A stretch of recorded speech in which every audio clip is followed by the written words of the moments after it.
This is a Fonzie Studio podcast.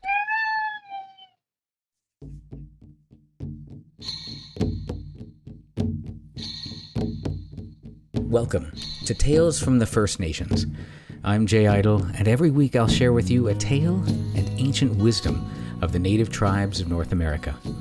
I'll be joined by my cats, Dawa and Fonzie, who will undoubtedly make their presence known at some point, so I might as well just list them as co-hosts.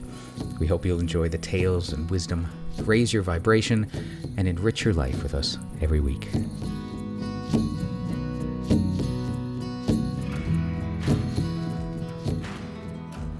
Welcome, friends. Welcome to the 50th episode of Tales from the First Nations. I'm your host, Jay Idle. 50 episodes.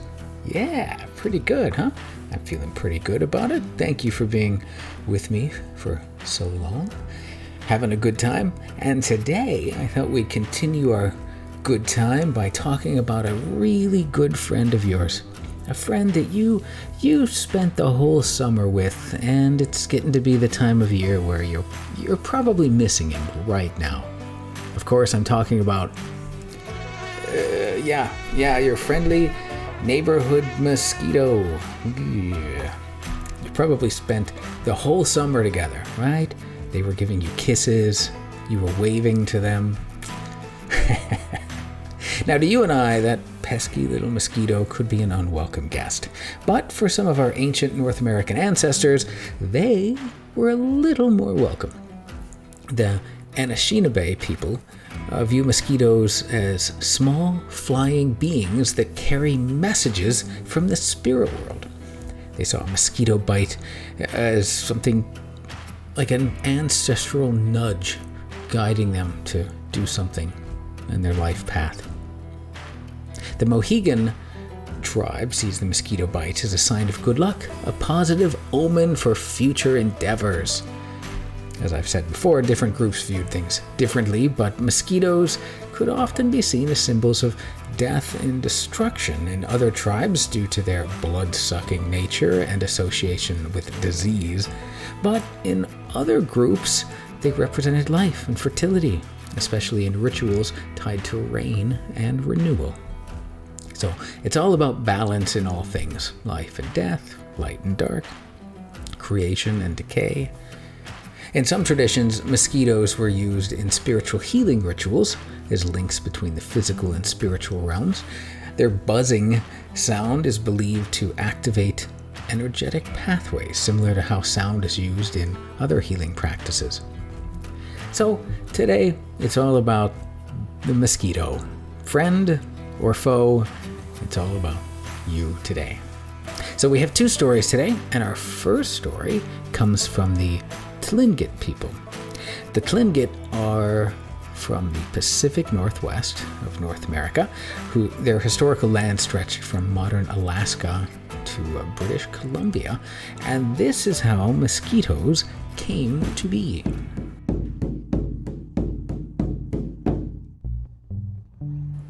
Long ago, there was a giant who loved to kill humans, eat their flesh, and drink their blood.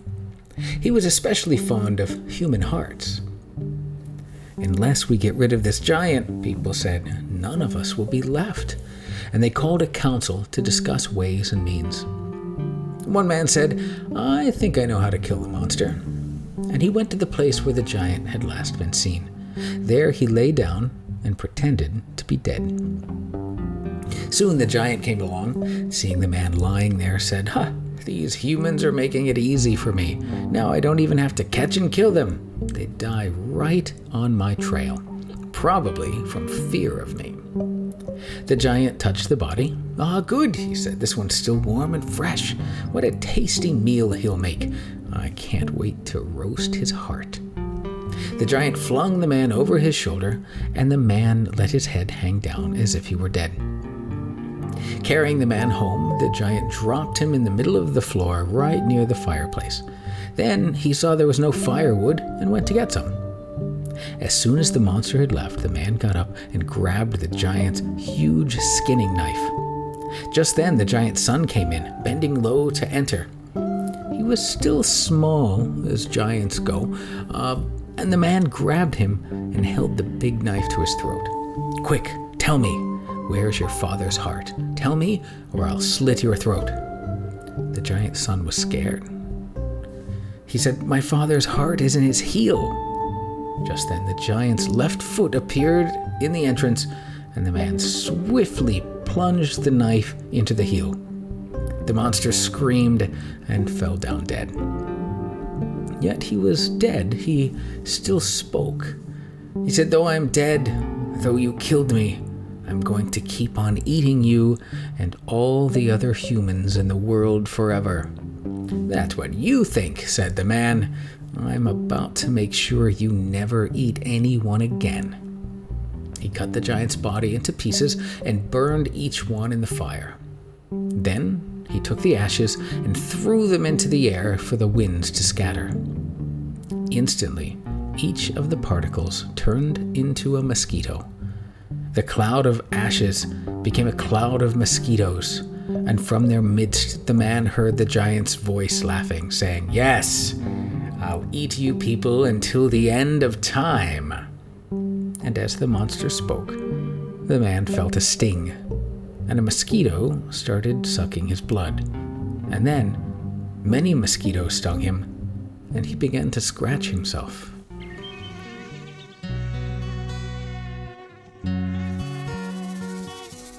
Well, I suppose one big giant is probably worse than millions of little mosquitoes.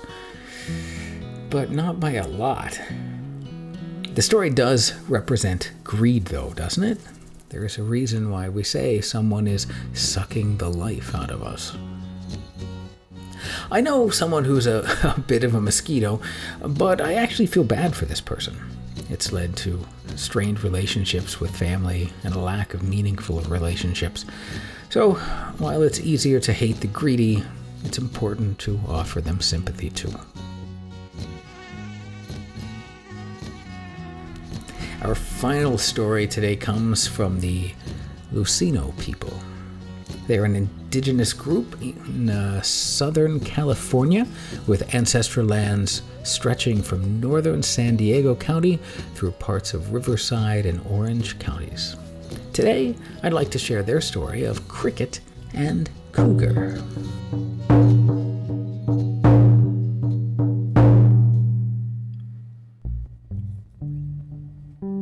A cougar was walking in a forest, and he jumped into a fallen log to look around. From inside the log came a tiny voice. "Get off the roof of my lodge." Out from the rotting end of the log came a tiny cricket. "You're standing on the roof of my lodge, cougar," said the little insect. "You must step off now, or the roof pole will break and my lodge will fall in." "Who are you to tell me what to do?" asked Cougar sternly, although he did step off the log. He lowered his head until his nose was very close to Cricket. "In this forest, I am the chief of the animals." "Chief or no chief," the cricket bravely said, "I have a cousin who is mightier than you, and he would avenge me." "I don't believe you, little insect," snarled Cougar. "Believe me or not, it's so.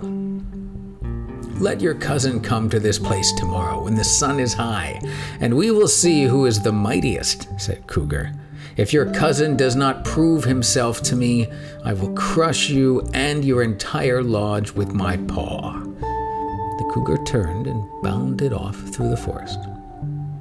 The next day, when the sun was high, Cougar came back along the same trail. He stopped over the log and called to Cricket. "Cricket, come out! Let me meet your mighty cousin." Just then, a tiny mosquito flew up from the log and buzzed into the big cat's ear. "What is this?" cried the cougar, who had never seen or heard a mosquito before. The mosquito began to bite the soft inner ear of the cougar and drank his blood. "Ah! Ah!" cried the cougar in pain. "Get out of my ear!"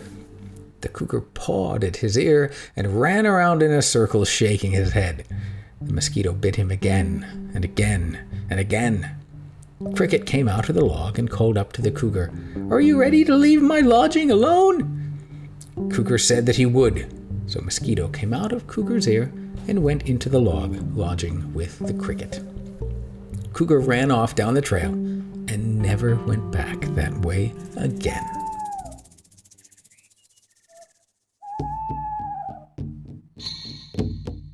Yeah, I don't blame him. I wouldn't go back there either. I actually came across this story because I was initially wanting to do a show on crickets, but unfortunately this was the only cricket story I could locate, and the star of the story was the mosquito. So that's why I've invited you to spend some time with your summer nemesis, again, at a time where you probably wouldn't have to see them around. Well, I give gratitude that you invited me back into your ears for another week. It's with respect and gratitude that I offer you my blessings, and thank you for sharing your journey and your time with me on this podcast. I wish you well and look forward to sharing another story with you next week.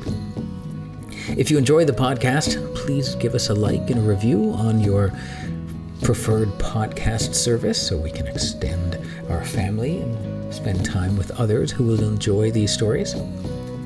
Go in peace, return in peace, and may you be well. Our first story of the legend of how mosquitoes came to be comes from the book American Indian Myths and Legends from 1984, edited by Richard Erdos and Alfonso Ortez. The story was originally written down in 1883, and the account in American Indian Myths and Legend is based on the 1883 record of the story. Our second story, Cricket and Cougar, comes from yanative.com, ya-native.com. They have a great site with a lot of amazing stories.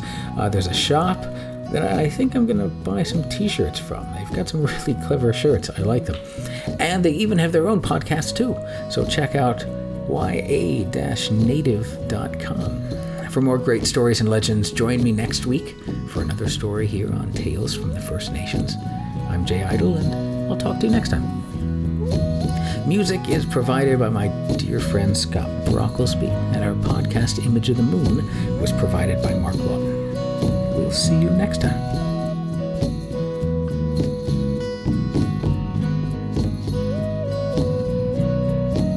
That's it. How we do, Dawa?